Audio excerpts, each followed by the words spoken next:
Senhor esteja convosco. Ele está no meio de nós. Proclamação do Evangelho de Jesus Cristo segundo Lucas. Glória a vós, Senhor. Naquele tempo, Jesus estava ensinando numa sinagoga em dia de sábado.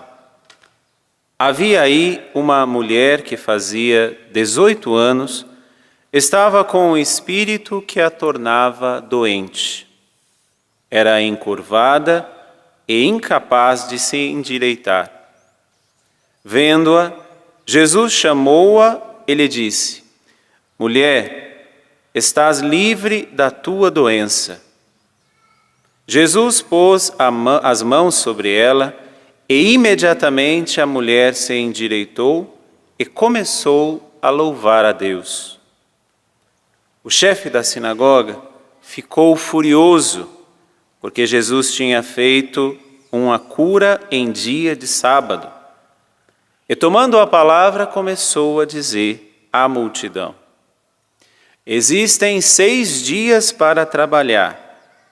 Vinde então nesses dias para serdes curados, não em dia de sábado.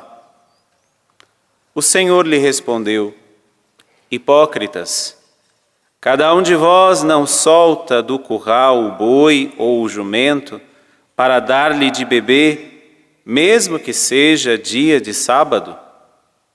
Esta filha de Abraão que Satanás amarrou durante 18 anos, não deveria ser libertada desta prisão em dia de sábado? Esta resposta envergonhou todos os inimigos de Jesus. E a multidão inteira se alegrava com as maravilhas que ele fazia. Palavra da salvação. Glória a vós, Senhor.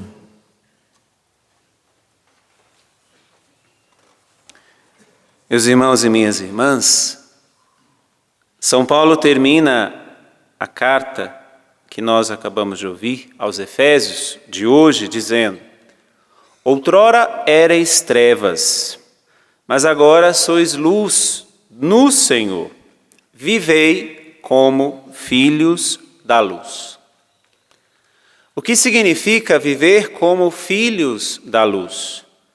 São Paulo diz que outrora nós éramos trevas, mas agora somos filhos da luz. O que aconteceu? O que mudou? Por que nós não somos mais das trevas, mas agora todos nós somos filhos da luz? Porque Jesus nos libertou. Por causa desta maravilhosa ação de Deus, dessa intervenção de Deus, nós podemos dizer, apesar de tudo aquilo que vivemos, somos filhos da luz. Outrora, antes de Jesus, nós éramos das trevas.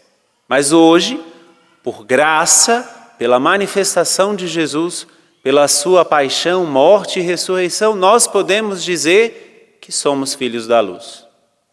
Porém, ainda continuamos livres e bobos, livres e cegos, porque nós podemos nos deixar encurvar por qualquer coisa que muitas vezes pode parecer atraente. Nós ouvimos no Evangelho, Jesus chega na sinagoga, é dia de sábado, não pode fazer determinadas coisas, mas ele vai ver essa mulher que há 18 anos estava encurvada e não podia se endireitar. Jesus vai lá, impôs a mão sobre ela e ela ficou curada. O que é que nos encurva? O que é que nos prostra?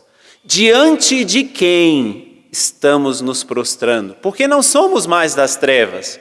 Somos filhos da luz, somos livres, mas como eu disse, continuamos bobinhos, acreditando em tudo. Papai Noel, Coelhinho da Páscoa, porque o diabo vem disfarçado muitas vezes dessas coisas muito simples. E nós somos bobos e caímos. O que nos faz encurvar? O que nos prostra diante de coisas que podem parecer sem nenhum perigo, mas que, na verdade, têm grandes perigos? A liturgia nos oferece algumas coisas que podem nos encurvar. A primeira coisa, o chefe da sinagoga ficou furioso porque Jesus tinha feito uma cura em dia de sábado. A primeira coisa que pode nos encurvar é quando nós colocamos tantas estruturas enrijecidas, engessadas, e não vemos as pessoas que estão ao nosso lado. O que nos prostra é o egoísmo. O que nos prostra é não termos a capacidade de olhar a pessoa na situação particular dela. O que nos prostra é continuarmos cegos. O que nos prostra, o que nos deixa encurvado é a mesma coisa que este chefe da sinagoga estava vivendo. Jesus tinha feito uma cura de uma mulher que há 18 anos estava encurvada, mas era sábado, Jesus não poderia fazer. Ou seja, aquilo que era institucional, aquilo que era estrutural, valia para este chefe da sinagoga muito mais do que a pessoa. A primeira coisa que nos encurva é quando nós colocamos tantas estruturas para nos satisfazer ou para vivermos numa certa conveniência e esta estrutura não é uma ponte, mas pelo contrário, é um muro de proteção. Quebremos os muros que nos separam e construamos pontes que nos aproximam dos outros. Essa é a primeira coisa que nos encurva. A segunda coisa, depois que Jesus disse, mas vocês também não soltam os bois, vocês também não dão de comida ao rebanho de vocês também não fazem outras coisas no dia de sábado? Hipócritas, Jesus chamou. A multidão, eles todos ficaram envergonhados. Aqueles que eram os inimigos de Jesus ficaram envergonhados. A segunda coisa que nos prostra, a segunda coisa que nos encurva, que nos deixa impossibilitados de caminhar, é a vergonha pelos nossos próprios pecados. É a vergonha pelas nossas próprias falhas. É a vergonha pelos nossos próprios limites. A igreja há séculos, desde o início, que nos ensina a dizer minha culpa, minha máxima culpa. Hoje o mundo nos leva, o mundo muitas vezes religioso, não falo o outro mundo não, que o outro mundo se mostra até demais, mas o mundo religioso, o mundo escrupuloso, nos faz ter muito mais vergonha, porque a vergonha nos esconde, do que muito mais batermos no peito e dizer minha culpa, minha máxima culpa, preciso de ajuda. Por isso que quem tem a coragem de bater no peito e assumir a própria culpa, se expõe e é ajudado. Mas quem não tem coragem, pelo contrário, tem vergonha de dizer o que realmente está acontecendo na própria vida, se esconde atrás de uma moldura que nós mesmos podemos estar construindo. Isto também nos encurva. Mas nós não somos filhos das trevas, nós somos filhos da luz. Então, tiremos hoje aquilo que nos faz bobos, aquilo que nos faz cegos. E a terceira e última coisa que nos encurva, que São Paulo traz também na carta aos Efésios, diz assim: sede imitadores de Deus, como filhos que Ele ama. A terceira coisa que nos prostra é quando nós não vivemos como aquilo que nós somos, como filhos, amados deste Deus.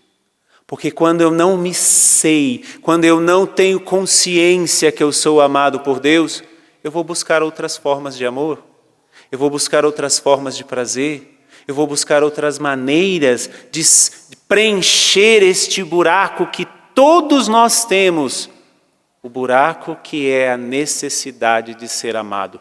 Todos nós temos necessidade de ser amados.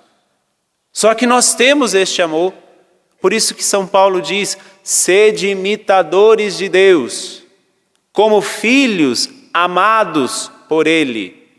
Quando nós não fazemos isso, quando nós buscamos outros tipos de amores, quando nós buscamos outros tipos de prazer, quando nós buscamos outros tipos de compensações, nós nos encurvamos, nós nos prostramos diante daquilo. E aí o pior, fazemos uma troca. Deus sai do altar do nosso coração e entra qualquer uma dessas outras coisas. Nós não somos mais das trevas. Nós somos filhos da luz. Então não permitamos mais que nada nos encurve, que nada nos faça prostrar para, diante disso, adorar aquilo que nós construímos. Deus nos libertou para vivermos na liberdade. Deus nos deu a graça de não nos encurvarmos mais, para que nós possamos viver eretos, em pé. Esta é a posição do ressuscitado. Por isso que em alguns momentos da liturgia, nós nos colocamos em pé. Por exemplo, vocês acabaram de ficar em pé na proclamação do Evangelho. Porque o Evangelho proclamado em assembleia é a certeza da ressurreição, por isso que nós ficamos em pé. Por isso que em outros momentos da missa nós estamos em pé. A posição de alguém ereta é a posição de alguém que é ressuscitado. A posição de um filho da treva é alguém que se encurva. Nos encurvemos sim, mas somente diante daquele que nos faz ficar eretos, que é Jesus, nosso Senhor. Louvado seja nosso Senhor Jesus Cristo.